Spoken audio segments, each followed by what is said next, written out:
wa alihi wa sahbihi wa sallam. A yau wannan tashar tamu mai albarka za ta ɗaura game da shirye-shirye da take kawowa akan halittun Allah iri-iri na cikin duniya. A wannan karan za mu shiga bayani akan sauro. Bayan shimfiɗa da ta gabata akan duniyar ƙwari, yanzu za mu fara bincike akan ƙwarin da muka sani da tsutsotsi ɗaya bayan ɗaya, mu faɗi labarin kowannensu game da yadda suke zamansu na duniya, da yadda suke kwai, da abincin da suke ci, da zaman da muke yi da su, ko na aminci ko na gaba. Mu kuma ga yadda za mu ƙara dabarun korar maƙiyan nan namu na cikinsu, da yadda za mu ƙara ƙulla abota da masoyanmu. Hakika wannan babi za mu shiga wata sabuwar duniya mai daɗin labari. Hakika cikin waɗannan halittu da muka raina, za mu ga abubuwa da yawa masu ban mamaki. Mu ƙara sani lallai Allah shi kaɗai yake. Sauro shine ƙwaro na farko kamar yadda muka faɗa, wanda za mu fara dubawa. Hausawa kan ce masa lange-lange mai ramar ƙeta. Sauro abokin gabarmu ne lamba 1 a ko'ina cikin duniya. Kusan duk inda ka ga ruwa ka ga sauro. Sauro mugun makwabci ne, ga sa damuwa, ga hana barci, da ma iyakar kenan da dama. Amma wannan ma kamar wasa ne. Babban aibinsa shine watsa cuta. Yadda yake wannan aibi da yadda za a rage yaduwarsa duk za ku ji a shirye-shiryenmu da za su zo a nan gaba. Sauro yana da ƙafafu guda 4 kuma yana da fuka-fukai guda 2. Ire-iren sauro yawa gare su.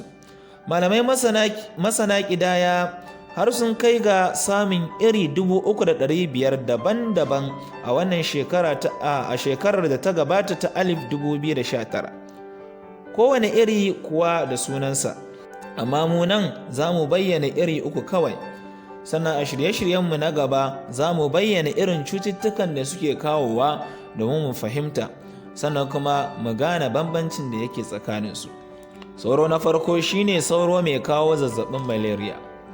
Ba kowane irin sauro ba ke kawo wannan zazzabi. Irin wanda ke kawo ta daban yake, ana iya gane shi da gani. Shi in ya sauka ga wani abu sai ka ga yayi goho, ya miƙe wutsiyar sama kai na ƙasa. Sauran sauro kuwa sai su yi doro, wutsiyar su ta miƙe kusa da ƙasa. Dubi hoton nan ka gani. Bambanci na biyu, fuka-fukansu suna da 'yan ɗashi-ɗashi.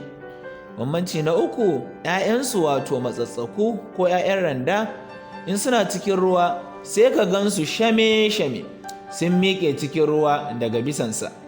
Sauran sauro kuwa 'ya'yansu sai su yi goho cikin ruwa kansu na ƙasa, sai wutsiyar kaɗai ke duban sama wurin iska.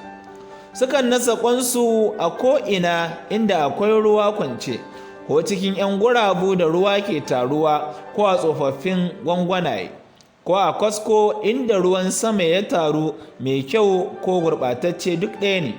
Sukan nasa ma a kwata da daji cikin fadamu, ko a tafkuna gefen ƙoramu. Galibi su kuma waɗannan sauro sun fi cizo da almuru ko da dare. Sauro na biyu shine sauro mai kawo shawara, ma'ana yellow fever. Shi wannan sauro da yake kawo wannan cuta ta shawara, shi ma irinsa daban ne. Jikinsa duk zane-zane ne, baki da fari har da ƙafafunsa. A wurin sauka da irin zaman 'ya'yansa duk sun sha bamban da wancan na farkon. Wannan sauro na gida ne sosai, ba a samunsa nesa da mutane. Shi kuma yana da wani bahagon hali, ya fi cizo da rana, ido na ganin ido maimakon da dare kamar sauran dangi. Sauro na uku shine sauro mai kawo tundumi. Irin wannan sauro ja ne, amma ba jawur ba, ya sirka da baki-baki, yana da waɗansu 'yan layi-layi farare a ciki, shimfiɗa shida, kuma ba shi da ɗashi-ɗashi. Shi ma na gida ne, amma yakan ɗan so yawo. Galibi da dare yake cizo. Idan ka dubi hoto za ka ga bambancin da ke tsakanin waɗannan sauro iri 3. Waɗannan irin sauro guda 3 da muka faɗa su duka kusan zama iri ɗaya suke yi a duniya, tun daga ƙwai har mutuwa.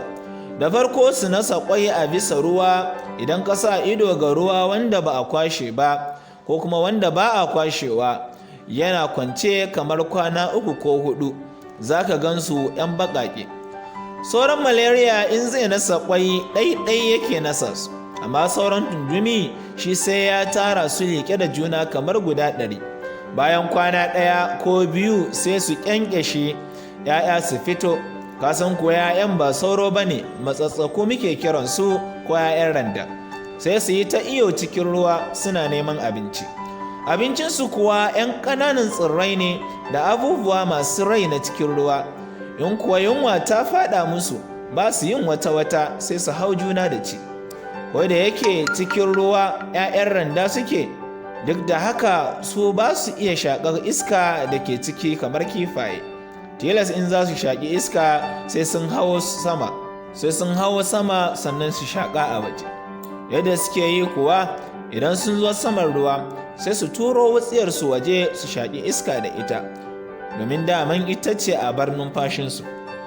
Duk cikin 'ya'yan randa ba mai iya wuce 'yan sa'o'i kaɗan ba da iska ba. Shi ne ya sa duba gari ma'ana malaman tsafta kan zuba mai cikin kududdufai a lokutan baya. Wannan shi ne yakan bazu a kan fuskar ruwa ya rufe ta gaba ɗaya, ta haka ne 'ya'yan randa ba za su iya samun iska da ke waje ba. Kaga ba damar numfashi kenan sai mutuwa. A baya mun ce galibin ƙwari tun a mataki na farko suke ƙare girmansu. Haka masu waɗannan 'ya'yan sauro tun suna 'ya'yan randa suke ta cin abinci suna ƙara girma. Idan fatarsu ta yi musu kaɗan sai su jefar da ita, sau 3 suke yin haka, sa'annan su gama girmansu. Wannan yakan kai galibinsu kamar kwana 10 tun daga ranar da suka ƙyanƙyashe, sa'annan sai su rikida su sake kama, juyi na 3 kenan. Wannan kama da za su sake ba za ta yi daidai da waccan ba ko kusa. Za ka gansu da ƙaton kai da 'yar wutsiya gajera daidai kamar waƙafi. A wannan mataki sai su daina numfashi da wutsiya, domin numfashi suna da waɗansu 'yan famfa-famfa ne guda 2 a bisa kai. Sai su taso bisa ruwa su turo 'yan famfan waje don su shaƙi iska, amma idan sun ji motsi nan da nan sai su nutse. Ba su da baki a wannan lokacin ma ba su cin abinci, suna nan suna ta rikida. Bayan 'yan kwanaki kamar 2 sai su dakata a fuskar ruwa har fatar ta tsage. Fir sai ka ga sauro ya fita ya shiga duniya cizon mutane. A cikin sauro akwai mace akwai namiji. Shi namijin sauro baya cizon kowa, abincinsa zaƙin da ke jikin fure ne. Matar bayan ba ta sami jini ba tana iya komawa ga irin abincin mijin, amma kafin ta gama buturcinta har ta isa yin kwai, tilasta nemi jini ta sha. Ta nan muka kawo ƙarshen bayani kashi na farko a kan sauro, ire-irensa, yadda yake nasa ƙwai da inda yake nasa su, da kuma yadda yake zamansa na duniya. A shirinmu na gaba za mu ɗaura a kan ire-iren cututtukan da sauro yake kawowa da yadda ake kamuwa da su, da kuma hanyoyin da za mu bi domin yaƙi da wannan babban abokin gabar namu, mana wannan babban maƙiyi namu wato sauro. Muna godiya ƙwarai da gaske bisa bibiyar shirye-shiryenmu, kuma yana da matuƙar muhimmanci wanda yake sabo a wannan tasha, ma'ana wannan ne karansa na farko, ya danna alamar subscribe da ƙararrawa domin ci gaba da kallo da kuma sauraron shirye-shiryen. Wassalamu alaikum.